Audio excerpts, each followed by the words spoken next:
He just said, he's not breathing, he's not breathing. And I'm like, first I thought he was talking about you. I was like, honey, who? And he's like, the dog. Once you found out it was the dog, you were then concerned. When you thought it was me, you were just like, we need clarification. You are not lying. Dreaming in red, white, and blue.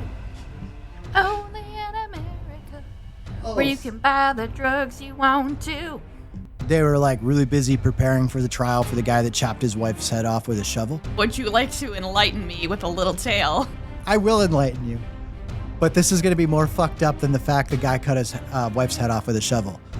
I really don't have any more details on that because at the time, that wasn't really that interesting compared to everything else that was going on in our life. So the prisoners are out there with fucking axes. Did your dad really try to kill your mom? And I didn't realize how well we were trained by the Michigan Department of Corrections. Isn't that funny?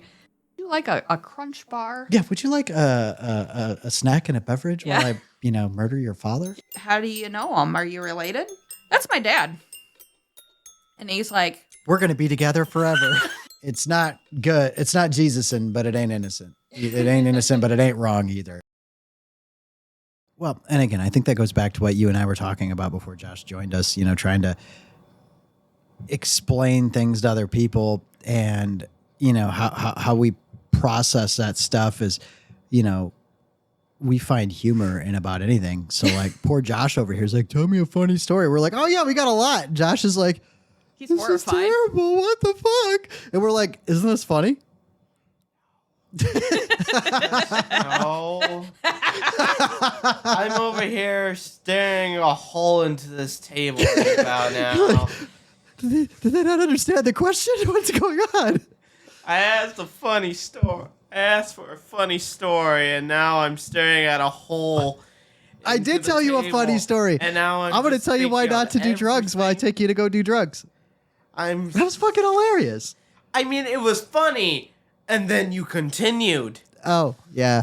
That's the first part where you got home originally. Joshy, I'll tell you a funny story. What do you want me to do? Say, oh, I remember this one time Dad stole money out of a Mickey Mouse wallet that was David's. Isn't that funny? It's fucking Mickey Mouse. Hilarious. I know, right? It was this little blue Disney wallet. I'll tell you an actual funny story. So when I was like 7 or 8 years old, well, earlier than that because Mom and Dad were divorced at that point. Probably just before that.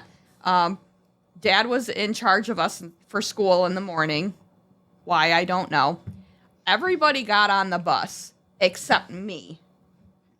I don't even know how. The bus driver didn't go, I know there's a whole litter of these fucks that I have to pick up here. One of them's missing, but that's not my problem. She keeps driving. I'm trying to run across, because the school bus did not pick us up at our driveway. You know that really long driveway? Mm-hmm. So you're coming down the hill. The Maitlands. Yep. That's where we got picked up. And so I'm like running across the field trying to get there. She drives by. Clearly, I'm in the middle of the field. She can see me. She's like, not my problem. Keeps going. And I'm like, this. And Dad runs out. He still has his Nova. By the way, that's an 86 Chevy Nova. That's not the muscle car you're thinking of. With the houndstooth seats. Yeah. He runs. He's in his underwear. He's a tighty-whitey man. He's running out there with his car keys, and he points at me. He's like, get in the fucking car. And I'm like, okay. I assumed he was going to drive me to school. I didn't know what was happening. In his underwear, yeah. So he jumps in there, and he... Sorry, I just pictured Walter White. Anyway, sorry. So he drives behind the school bus, and he's trying to catch up with her, following behind her. And finally, he's just like, who's your next stop? And I was like, I think it's... The Martys. No. We really had to catch up with her. He was already out to... oh, God. They lived in the trailer before Courtney's house. My friend Courtney. Oh. Your friend. Josh Bell. Bell, yeah. The Bells. Uh-huh. So she was already up to the Bell's house, and he went around her and stopped, pushed me out of the car, and said, get on the bus. He wasn't going to deal with my ass all day at home.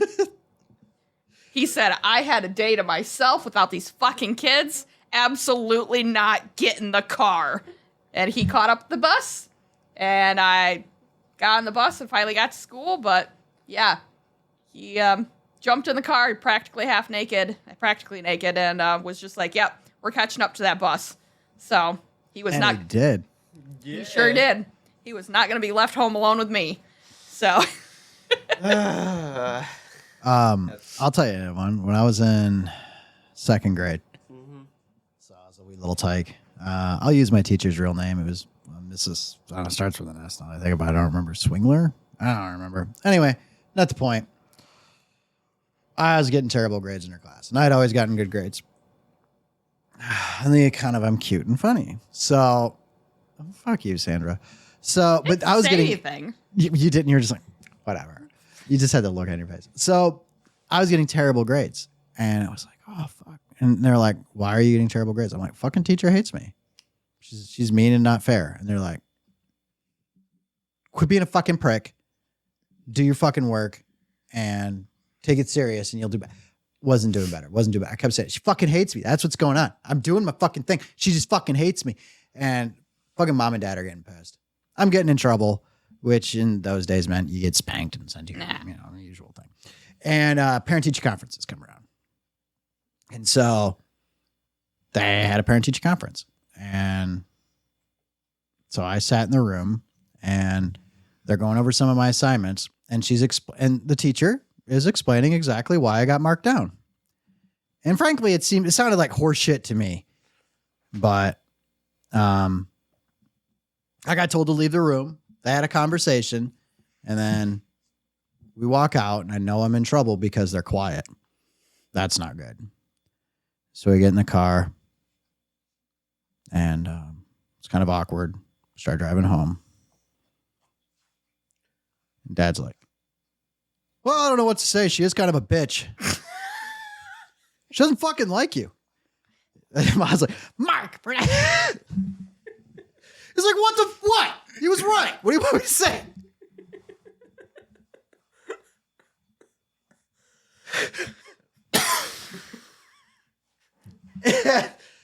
That's funny.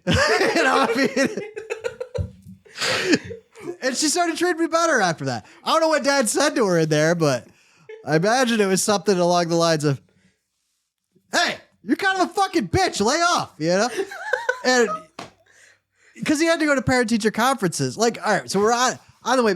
And again, you think, like, it didn't even occur to me just a second ago to say this, but I'm picturing it in my head because I'm like sitting in the back seat. I'm also trying to look over to try to gauge what their facial expressions are, trying to get the right angle out of the rear view mirror or whatever. And it just occurred to me I should probably say this, but Dad has a mixed drink because he always had a mixed drink. Of course he does. So it didn't occur to me to say, but I just want to say, like, my dad was drinking and driving out of the way to my parent-teacher conferences, calls my teacher a fucking bitch, and is drinking on the way home. And so I can only imagine what was said when I was asked to leave a room. But she treated me better after that. But I mean, that was me as a little kid. I mean, that was... What grade did you say this was? Second. You had a teacher that hated you in second grade. Yeah, she said I was, quote unquote, too smart for my own good.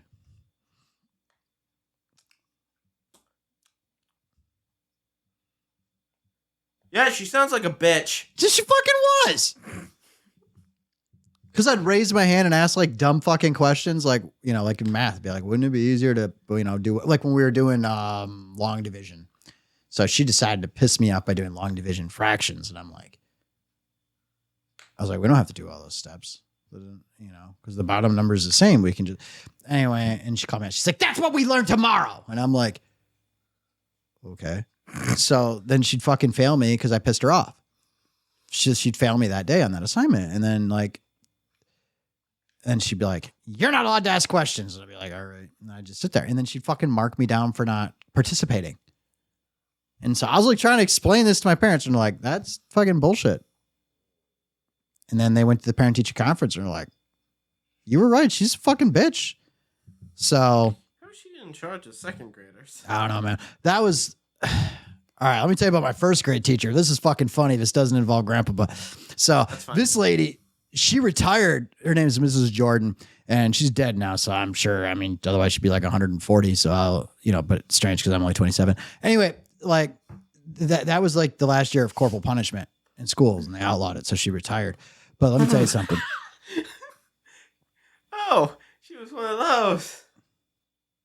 Let me explain to you what I mean by corporal punishment. Oh, no. So there was this kid in our class, and all right, I'm not going to use his real name. We'll call him Chad.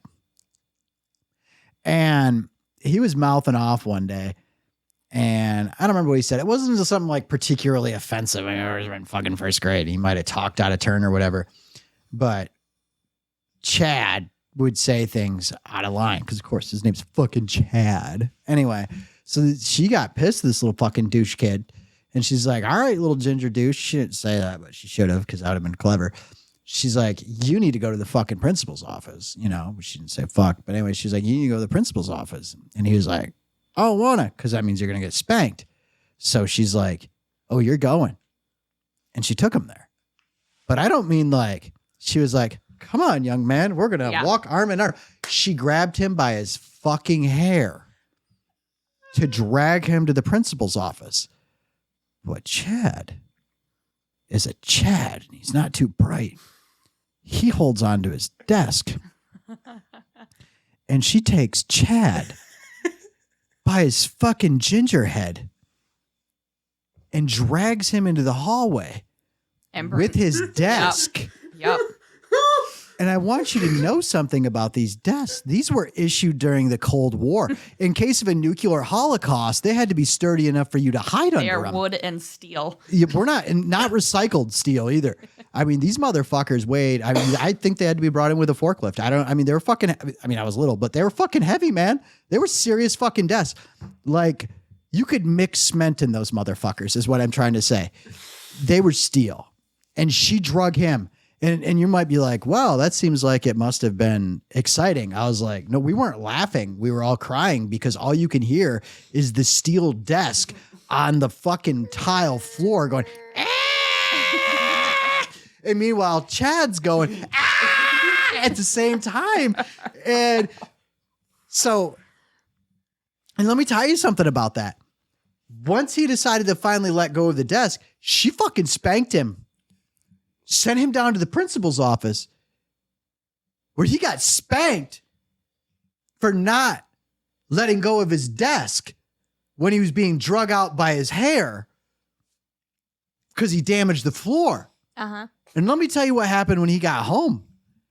His parents spanked him because they got a call. Anyway, that's pretty funny, right? I mean... Man, I wondered why they banned spanking. Maybe it was I don't know, man. It was pretty fucking cool. They were being overloaded in spanking. I mean, I'm not saying I never got in trouble at school. And I'm not saying, by the way, that was a hard cutoff. Because there's definitely some grading on a curb for a little bit while they implemented that. But like it was pretty firm. But like, you know what? My third grade year, Mr. Matthews, he was like a new teacher. So they like taught him things like, oh, hey, don't give your kids childhood trauma and PTSD. So he was different, but like, yeah, Mrs. Swingler, she was like, I'll fuck you up with Jesus in my heart. Spare the rod, spoil the child, bitch. I'm going to get Old Testament on your ass. So, yeah. Anyway, that's funny. I know you were asking what kind of second grade teacher would be that way. For my second grade, I had Mr. Tawby. And Mr. Tawby was a man who did not smile. He was retired Air Force, and he decided that when I get out of the military, I don't know what else I'm going to do with my life, so instead I'm going to become a elementary school teacher. And oh boy, that was not the job for him. Oh, why did he pick that job? Because he wanted a second pension? I don't know, but I know I made him mad because I didn't like to do my homework, but growing up as a sick child, I just kind of did whatever the fuck I wanted. Mm-hmm. And so now that I'm in school, first grade, not much of a big deal. Second grade, you're getting homework assignments sent home with you. And I don't understand the gravity of needing to do these. I just don't do them. Yeah, okay. You want me to do at-home exercises. No thanks. Yeah, basically. I'm gonna go play My Little Pony Yeah. or whatever. Yep. So when I show up to class and I don't have my assignment done, I would have to write on this little piece of paper over and over and over again, tomorrow I will bring my homework. Tomorrow I will bring my homework. And I'm like, whatever. But the thing is, I found out that, so we had turned in our assignment, and the very first activity of the day was, I don't know, you want to call it like pronunciation. He would hold up these flashcards, and they were the same flashcards every single day for the full year. And it was for, the alphabet, it was an apple. So we'd have to say, apple, B, bevel, whatever it was. And Banana, by the way. it was real dumb. And I was like, well, I don't want to do that. But if I was filling out my sentences, I had to go sit at the round desk in front of his desk and do that while everybody else is doing pronunciation. And I was like, oh, if I don't bring in my homework, I don't have to do that. Oh, good Lord. I don't have to sound like an idiot. Yeah. This is great. I was like, I am in second grade, but I know how to read all of that, and I can read a chapter book. Like, I'm reading Boxcar Children at this point. Mm-hmm. I'm reading at like a 4th and 5th grade I was gonna level. say that's 4th grade, man. Yeah. So I was 'Cause like, I got why? in trouble for not doing it in 4th grade.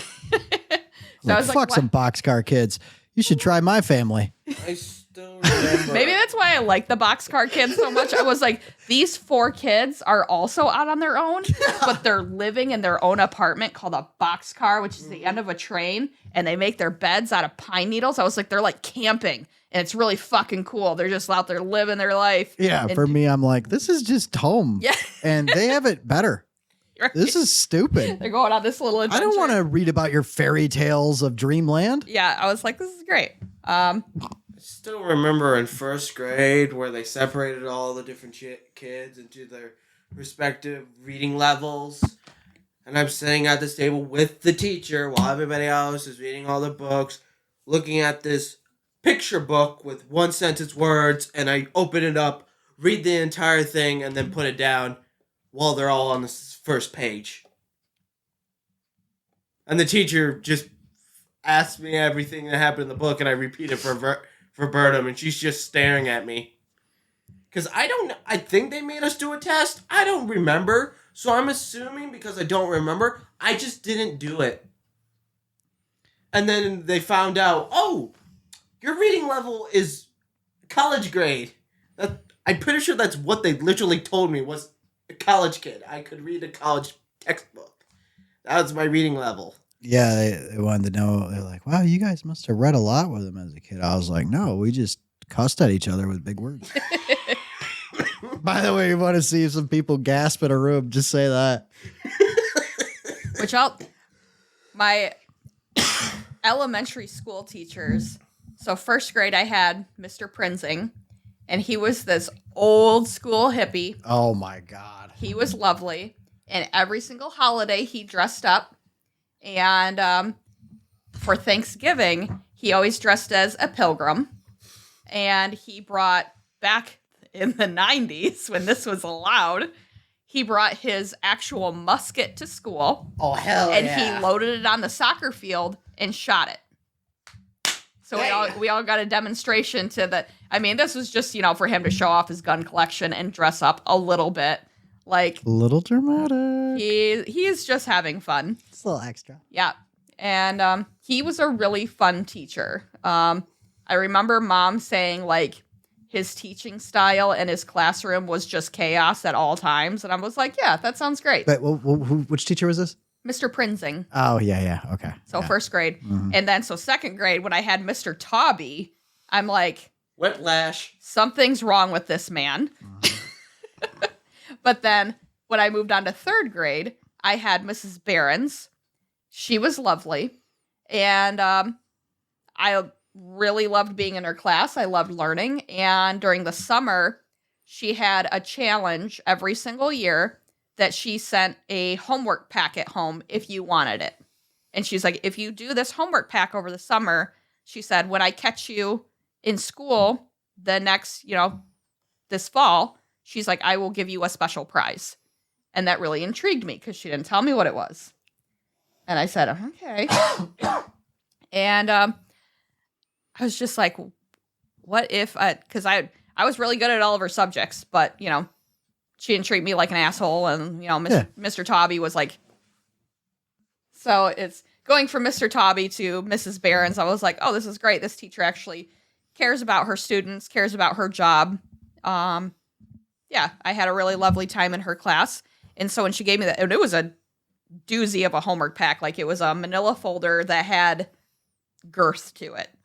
And it was every single subject, math, science, reading, the whole thing. But it was all stuff that it was worded that you had to show your proof on how you got your answers. And like, really, it was basically high school level work, but at a, that a third grader could understand it, basically, if that makes sense. But I did the whole work packet.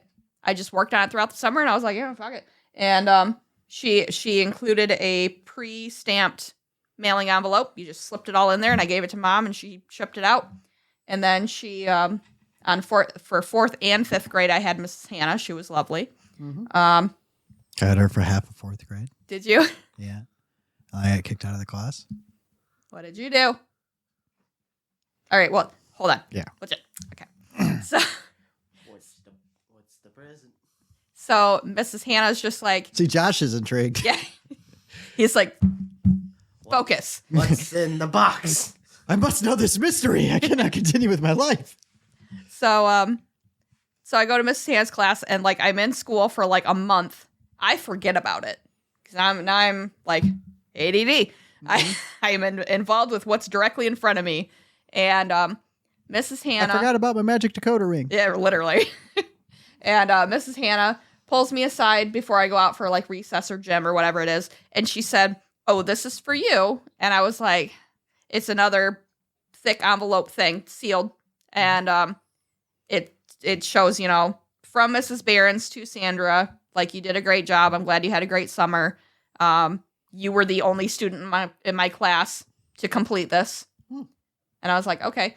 And so what she did, because she got to know me as an educator over the years, she knew I was into art. She knew I was into sciencey stuff and whatever else. The prize was her going out and buying things special to that student. Holy shit, when teachers used to have disposable income? Yeah. So she included a 2 or 3 how to draw books. One was like cartoon characters, one was realistic dinosaurs. There was a pad of like fancy drawing paper, like the stuff I'd buy for college to do like watercolors and shit. There was a pack of watercolors in there.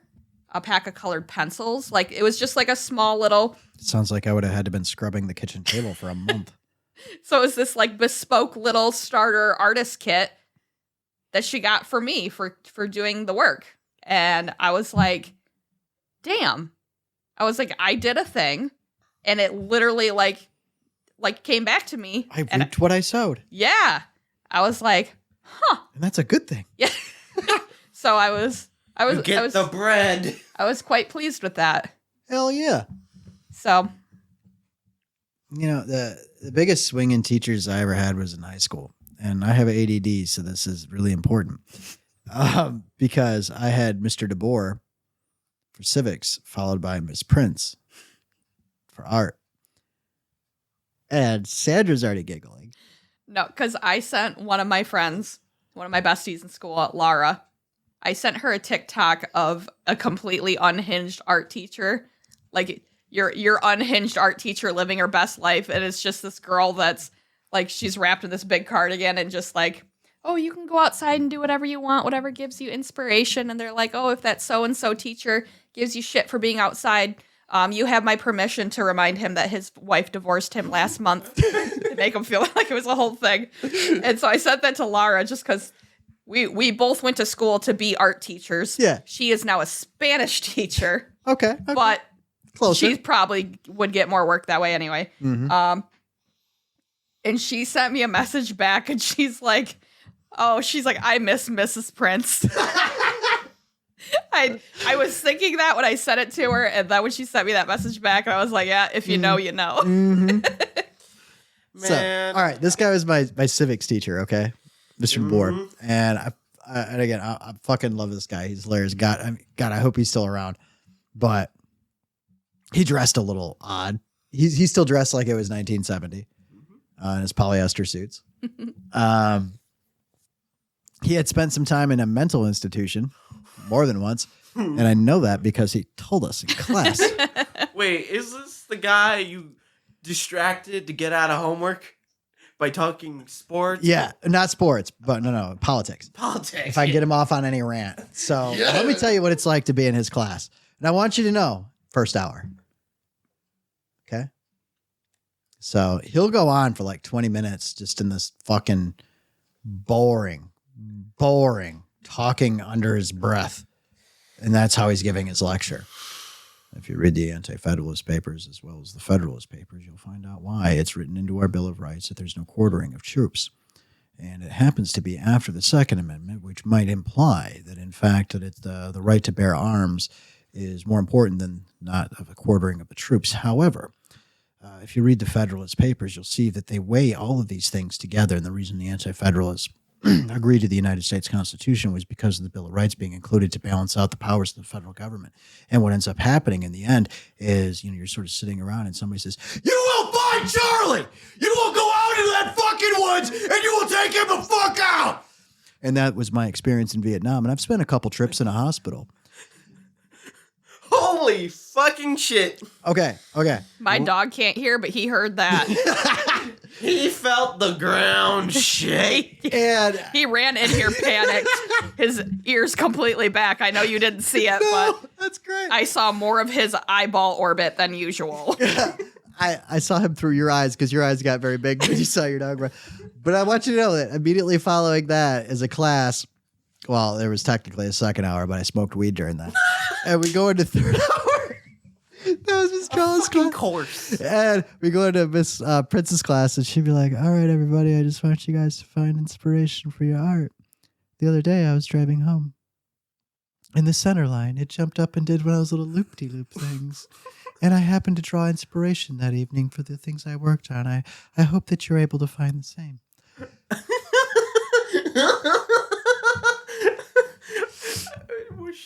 What's she taking? And I'm like, "Hey, Don Madison, fuck this shit we're buying. We got to get some shit from her." Now, we are going to have a school episode. Yeah, all right. I apologize. I really want to share some of my stories. So bad. Oh. Can I share my depressing tales of Grand Blanc Elementary School? You may, but we're not doing that today, though, because we are at 5 hours and 13 minutes and 26 seconds. Because the more you guys keep on talking about how crazy yours, I'm now thinking... bringing up some shit, ain't it? No, it's the complete opposite. I'm just thinking of how bad Grand Blanc was. Teachers being so stringent about how much you can use. The art teacher's cart that comes out of the cleaning man's room. All right. Yeah. So we're going to end this episode today, but just to wreck my son's childhood. Yeah. Real quick. Any more questions about No. Okay. Okay.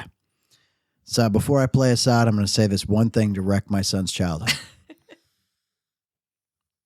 You remember your kindergarten teacher? Yes. Grand Blanc? Yes. She was my first grade, second grade teacher too. Her and I got along very well. Motherfucker! She really wanted to fuck me. Anyway, Wasn't thank she you very married? much. Oh, what? She was married. So was I. Anyway, thank you everyone for listening to Pessimism and Pop-Tarts. If you like the podcast you just heard, please like and subscribe. If you'd like to support the show, check us out at patreon.com/pessimism and Pop-Tarts. There are special benefits for members, such as ad-free listening, early access, and free and discounted merch for members. There's a plan for any budget, from tent campers to those of you MFers throwing around RV money. You can also get the latest updates on our website, pessimismandpoptarts.com. Whether you're a patron or just like the show, please tell your friends. And if you hate the show, you know what? Tell your enemies, because frankly, they sound awesome. Anyway, until next time. And more music.